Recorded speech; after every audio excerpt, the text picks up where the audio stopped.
There's not much that can stop 3-year-old Lucy in her tracks. Go, Lucy! She's like any other kid her age. Lucy is one of 4 kids the Farleys adopted. We're just, we're a circus act is what we are. There's Asher, Did you just wipe it off? Keegan, Romy, and Lucy brings up the rear. What big old girl. We had thought a couple of times along this journey that we were done. But before Lucy, the Farleys always knew there was something missing in their family. My older sister is hearing impaired. And so I told my husband, I said, what's really funny is of our children, I've never sought out a hearing impaired child. So I said, I kind of feel like that may be where we're supposed to go. And that's how Lucy came into the picture.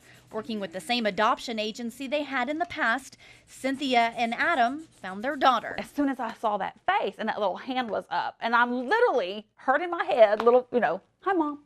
Things were starting to stack up. At that point, though, Cynthia knew little about her future daughter until she got her file. We absolutely knew what we were in for. 10 months later, in a trip to China, Lucy was home. And literally, she's just never looked back. I mean, just, walked in and took possession of the place. From the moment she came home, Lucy was on the go until big brother Asher brings in a toy that really gets her attention. You go ride on an airplane? I like what? That's because airplanes have a special meaning to Lucy. So we'll be outside and she'll point up in the sky and she'll say, Lucy, airplane, ear. And she points to her ear and she knows that she'll be riding on an airplane to go get an ear. You see, Lucy was the missing piece for the Farley family, but she still needed something herself. Can we show her your ears real quick? So right here, there's my left. Whoop. So there's no opening or anything there. Turn around.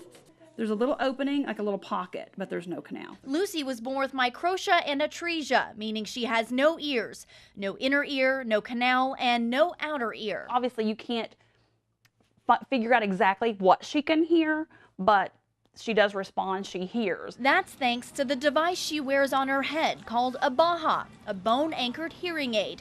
She can hear through vibrations. Is that good? Okay. Can you hear Mommy? But Adam and Cynthia want more for their little girl. Before she ever came home, I told my husband, I said, I will mortgage down to my toenails to get this child some ears. And they're not far from it. We are actually waiting for her next month to go to California.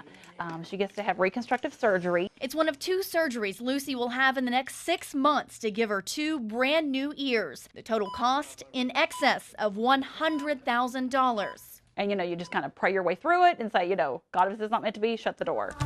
Cynthia started the fundraising campaign, Here's to Lucy, selling t-shirts and asking for donations. So I feel like if we stopped and said, hey, okay, I need to wait until I have every single penny in the bank, well, where's the faith there? There's no shortage of faith here, especially when this is your motivation. And knowing what Lucy's life might have been like. I can only speculate. But most likely, probably would have just grown up in the orphanage. And then at age 14, they're literally turned out into the streets. That's it. That is your life. That's your future. Although Lucy might not remember the first few years of her life. My husband was drying her off after a bath the other night. And she just said, thank you, Daddy, ear. Woohoo! Look at you go. One day, she'll certainly know the sacrifices her parents made. Lucy Green. To make a difference in her life and give her the trip of a lifetime. Woohoo! Go, Lucy!